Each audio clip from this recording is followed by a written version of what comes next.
History doesn't repeat itself, but it rhymes. Mark Twain allegedly said that. Whether he actually did is debatable. What's not debatable is that throughout American history, there's a pattern so consistent, so predictable, that once you see it, you can't unsee it. It's a pattern that involves gold, government power, and the systematic transfer of wealth from regular people to the state. And it happens roughly once every generation, just long enough for people to forget the last time. Franklin D. Roosevelt orders Americans to hand over their gold, then immediately revalues it, pocketing the difference. Richard Nixon closes the gold window, ending any pretense that the dollar is backed by anything real. And now, 2025, the Federal Reserve just published a research paper examining how other countries have used gold revaluation to address fiscal stress.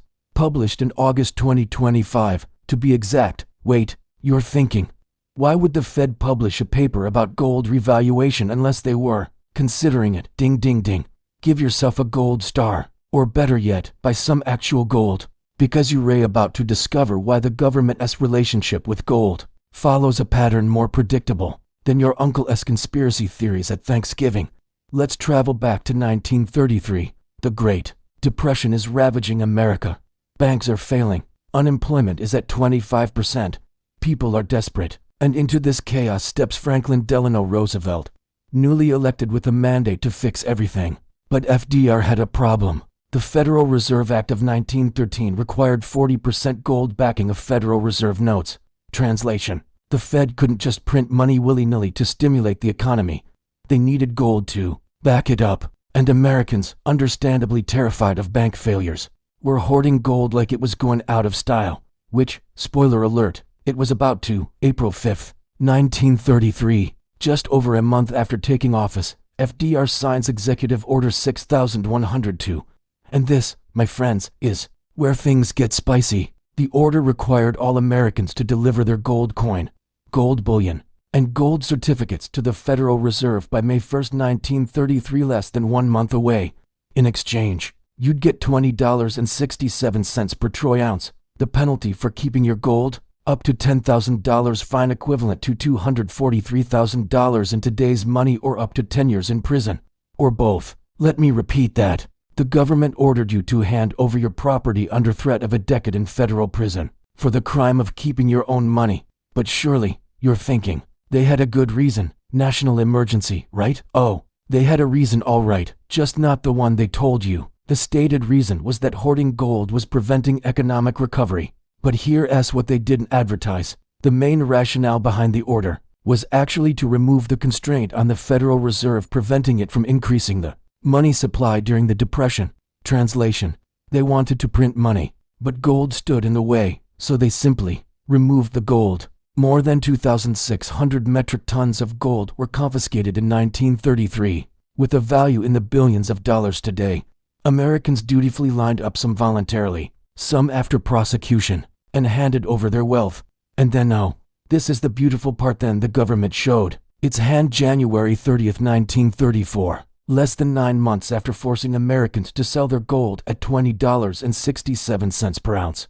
The Gold Reserve Act changed the official price to $35 per ounce. Let's do the math, shall we? From $20.67 to $35 is a 69% increase, meaning the government forced you to sell, then immediately revalued what they just bought from you, pocketing a 69% profit. President Roosevelt raised the price of gold from $20.67 to $35 per ounce, devaluing the dollar by 58% in one day. Think about that. The dollar you got for your gold yesterday, today it's worth 58% less. The government didn't just confiscate your gold, they confiscated your purchasing power.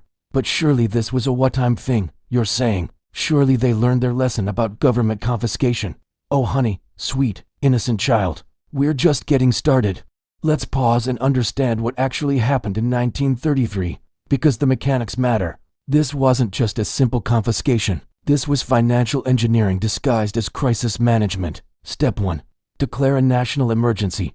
FDR used the Trading with the Enemy Act of 1917, a wartime statute, to classify the economic crisis as a national emergency, even though, we weren't at war. Step 2. Force citizens to sell their gold at the current official price. Step 3. Once you've collected all the gold, Immediately revalue it at a much higher price. Step 4. Profit, literally. The government just gave itself a massive windfall without raising taxes or cutting spending. And who paid for this windfall? You did.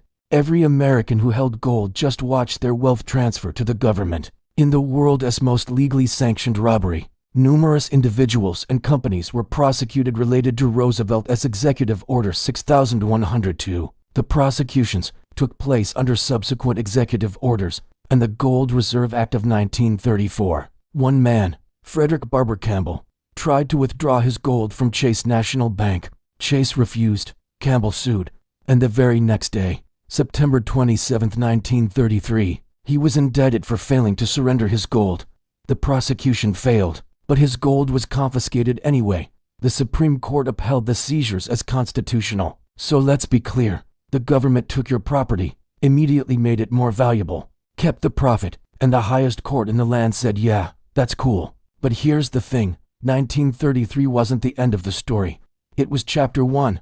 After 1933, Americans couldn't legally own gold in any significant quantity until 1974, 41 years. 2 generations grew up never owning gold, never understanding why gold mattered, never questioning the new system, and during those 41 years, something interesting happened. The Bretton Woods system was established in 1944, making the dollar the world's reserve currency, backed by gold at $35 per ounce.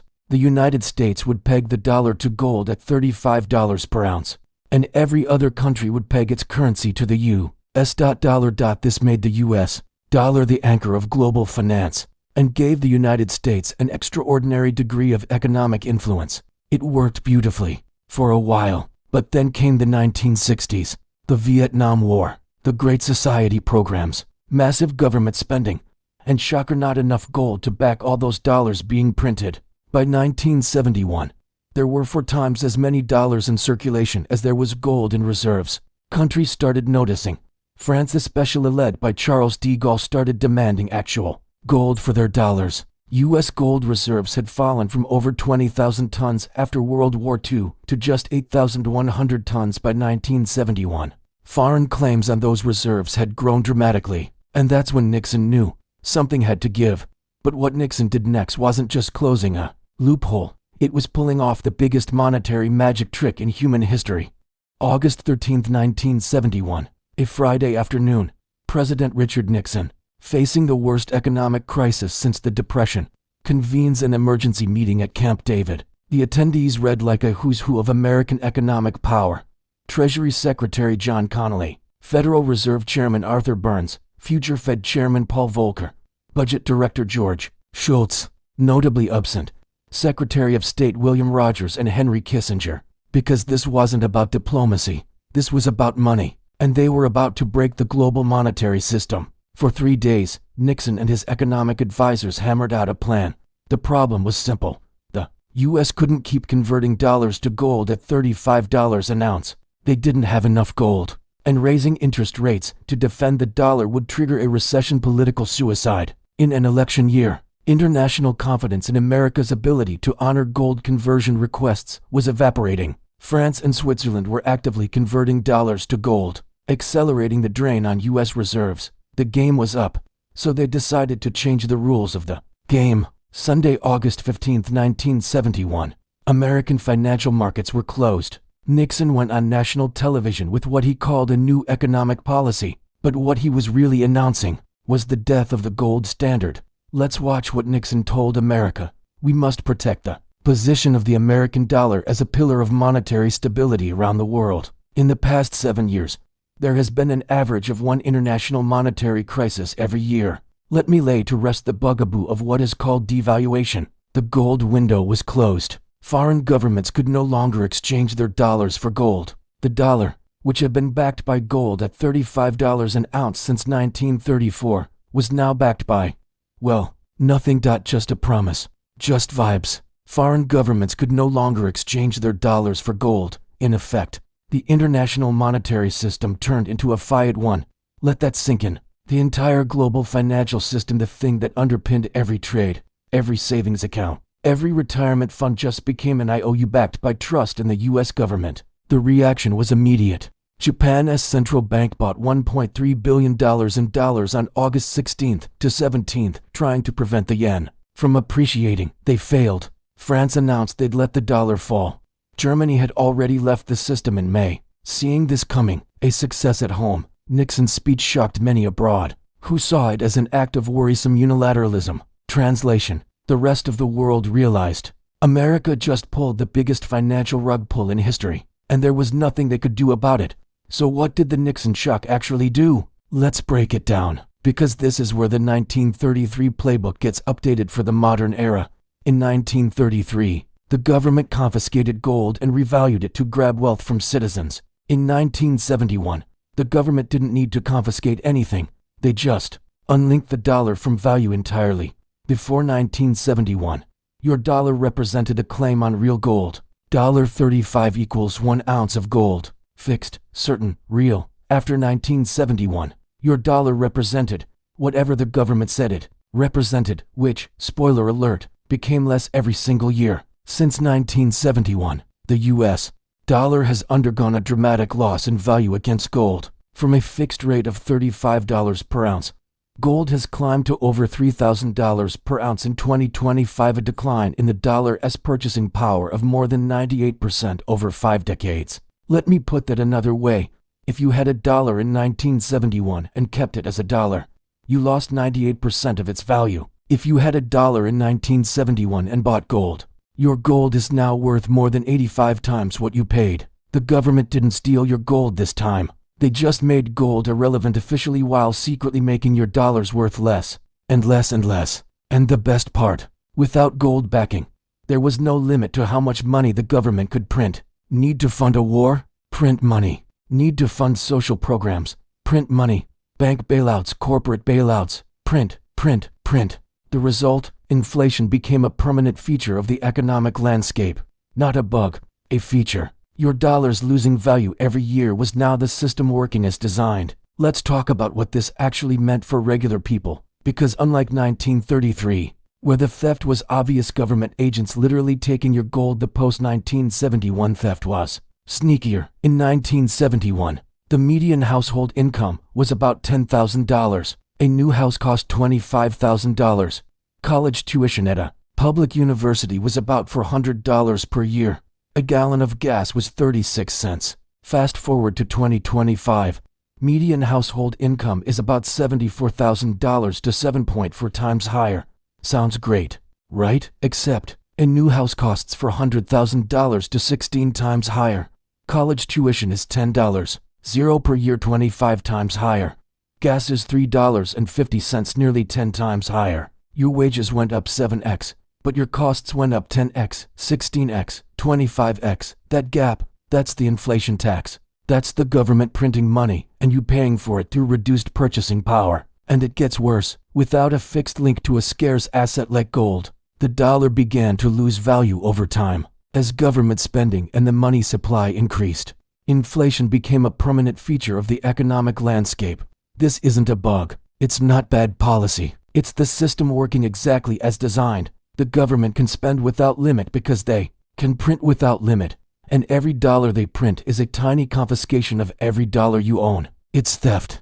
But it's slow enough, gradual enough, that most people never notice until they're 50 and wondering why their dollars don't go as far as they remember. Your grandparents could buy a house on a single income and save for retirement with a pension. Your parents needed 2 incomes and a 401k. You need 2 incomes, side hustles, and you're still not sure if you'll ever retire. That's not because you're lazy.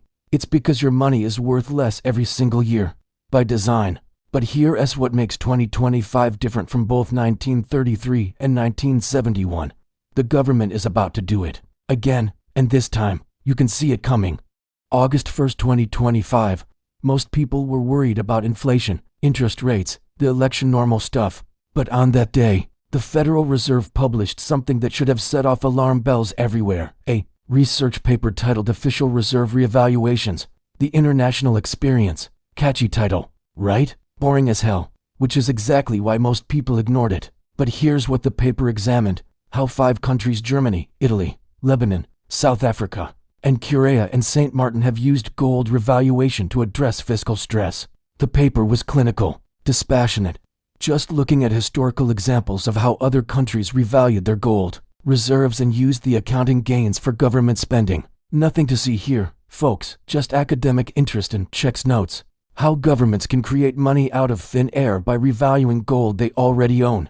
For the US, this would involve revaluing the government's 261.5 million troy ounces in gold reserves, the largest gold reserves globally, from a statutory price of $42.22 per troy ounce to current market prices, which stand around $3,300 per troy ounce. Wait, hold up. The US government still officially values its gold at $42.22 per ounce. When the market price is over $3,300, that's not a rounding error. That's 78 times higher. The government is sitting on gold worth approximately $750 billion, but officially records it as worth $11 billion. And the Federal Reserve just published a paper on how to access that hidden value. Why would they do that? Out of academic curiosity? Or because they're floating a trial balloon to see if anyone notices? To understand why gold revaluation is suddenly on the table, you need to understand just how screwed the US government's finances actually are. The US national debt is over $34 trillion. That's trillion with a T, that's $34 trillion. But debt doesn't matter. The modern monetary theory folks say the government can always print more money, sure, except for one tiny problem: interest payments with rising interest rates. The US now spends more on paying the interest on their national debt than they do on defense. More on interest than on national security, just servicing the debt. And here's the kicker: to attract buyers for all that debt, the US Treasury must offer higher interest rates, which means more interest payments, which means more debt, which means higher rates, which means, you see where this is going. It's a death spiral, and the government has three options: cut spending dramatically, political suicide; raise taxes dramatically, also political suicide; find free money somewhere. And guess what's sitting in Fort Knox and West Point and Denver, officially valued at $42.22 per ounce, but actually worth $3,300? Let's walk through exactly how a modern gold revaluation would play out, because the mechanics matter and they're surprisingly simple. Step 1.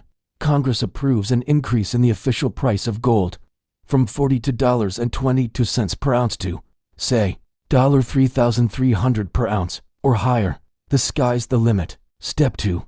The Treasury issues new gold certificates to the Federal Reserve at the new valuation. Step 3. Once the value of the Fed's gold certificates on its balance sheet goes up, the Treasury's checking account at the Fed, the Treasury General Account, increases by the same amount. Just like that, no gold changes hands, no mining, no purchase, just, our gold is worth more now, so give us money. Through its gold revaluation account at the Federal Reserve, the Treasury could access up to $700 billion in new funding. $700 billion, created from thin air. Well, not thin air from the gap between the old price and the new price, but functionally thin air. And here's the beautiful part for the government, not for you. When the Treasury spends that money, it creates new money in the economy. The money supply increases by an equal amount. Translation: they just printed $700 billion, which will make every dollar you own worth less. Again, it's 1933 redux. But instead of forcing you to sell your gold, they just devalue your dollars directly. Now, you might be thinking this is all theoretical, just the Fed being academic. Surely no one's actually planning this. On February 3, 2025, President Trump signed an executive order for the creation of a sovereign wealth fund within 1 year. Standing next to him was Treasury Secretary Scott Bessent, who told reporters, "We're going to monetize the asset side of the U.S. balance sheet." Monetize the asset side. What assets does the U.S. government have that are dramatically undervalued on its balance sheet? Oh right, gold. February 2025. Executive Order for Sovereign Wealth Fund, August 2025. Federal Reserve publishes paper on gold revaluation. These aren't coincidences. This is the plan being rolled out in slow motion. The U.S. Treasury can draw up to $700 billion in new funding from its gold revaluation account at the Federal Reserve, and the Treasury could invest this new money in a sovereign wealth fund. It's brilliant, really, horrifying, but brilliant. Create a sovereign wealth fund sounds official, sounds important, and fund it with money created from revaluing gold the government already owns. No tax increases, no spending cuts, no political pain. Just wealth transfer from everyone holding dollars to the government again. So let's recap the pattern, because once you see it, you'll never miss it again. 1933, the confiscation economic crisis, Great Depression. Government needs money. Gold is the obstacle. Solution: confiscate gold, revalue it immediately. Result: 69% wealth transfer from citizens to government. 1971, the unlinking economic crisis. Inflation. Gold drain. Government needs flexibility to print money. Gold standard is the obstacle. Solution: and gold backing entirely. Result: 98% loss of purchasing power over 50 years. 2025, the revaluation economic crisis. Debt spiral. Interest payments. Government needs money without raising taxes. Undervalued gold is the opportunity. Solution: revalue gold. Access hidden funds. Result: $700 billion in new money. Inflation for everyone else every 40 to 50 years. Every couple generations. Just long enough for people to forget the last time. The methods change, the excuses change, but the result is always the same. The government grabs value, and regular people pay for it. And here's what makes this time different. You can see it coming. The Federal Reserve literally published a how-to guide. Trump literally announced plans for a wealth fund. The pieces are all on the board. If and when they pull the trigger on revaluation, what happens? Market analysts expect price increases of 50 to 200% following revaluation. Think about that. The government announces gold is officially worth $3,300 instead of $42.22. What does the free market do? It realizes gold should be worth even more than $3,300 if that's the new government floor. Gold shoots to $5,000, maybe $7,000. Maybe higher. Anyone holding physical gold sees massive gains. Anyone holding dollars sees massive losses. And the government, they get their $700 billion, print it into existence, spend it on their sovereign wealth fund, and watch as inflation eats away at your remaining purchasing power. It's the same play, every single time, just different uniforms. So how do you know it's really coming? How do you distinguish between paranoia and pattern recognition? Here are the indicators that revaluation is moving from theoretical to imminent. 1. Official discussion. The Federal Reserve published that paper. That's not normal. They don't publish academic papers about policy options they're not considering. 2. Political infrastructure. Trump's sovereign wealth fund. Besson's comments about monetizing assets. The pieces are being put in place. 3. Fiscal pressure. Interest payments exceeding defense spend. That's unprecedented. That creates pressure for creative solutions. 4. Central bank gold buying. Global central banks bought record amounts in 2024 to 2025. They know something. 5. Media trial balloons. Watch for mainstream media articles about innovative ways to address the debt or unlocking the value of government assets. When you start seeing headlines like "Could gold revaluation solve the debt crisis?" or "Experts debate merit of gold repricing," that's not organic journalism. That's manufactured consent. That's the government preparing the public for what's coming. Okay, you're saying, I see the pattern. What do I do about it? First, understand what you're protecting against. It's not gold confiscation, at least not directly. The government won't storm your house demanding your gold coins. Why would they? They don't need your physical gold anymore. They have 261.5 million ounces. They just need to revalue it. What you're protecting against is the inflation that follows revaluation. That $700 billion in new money dilutes every dollar you hold, your savings, your paycheck, your retirement account. History shows us what happens to different assets when governments play monetary games. Cash gets destroyed every time, without exception. Bonds get destroyed. 1971 to 1981 proved this. Real estate, complicated. Nominal price goes up, but so do mortgage rates. Stocks, depends on the company and sector. Gold skyrockets because the government just announced it's worth more now. I'm not a financial advisor. I'm a YouTube documentarian who's spent way too much time reading Federal Reserve papers. But I will say this, if the government announces gold is officially worth $3,300 instead of $42.22, the free market will immediately price it higher. They just set a floor, and the market sets the ceiling. When Zimbabwe introduced a gold-backed currency after hyperinflation, what happened? Gold premium exploded. When other countries revalued, markets anticipated the next move. The pattern is consistent. Official revaluation triggers market revaluation at even higher levels. But here's what I really want you to understand. This isn't about gold versus dollars. This isn't about investment strategy. This is about recognizing that the government's relationship with money follows a pattern. Every couple generations, they hit a crisis, and every time, they solve it by transferring wealth from citizens to the state.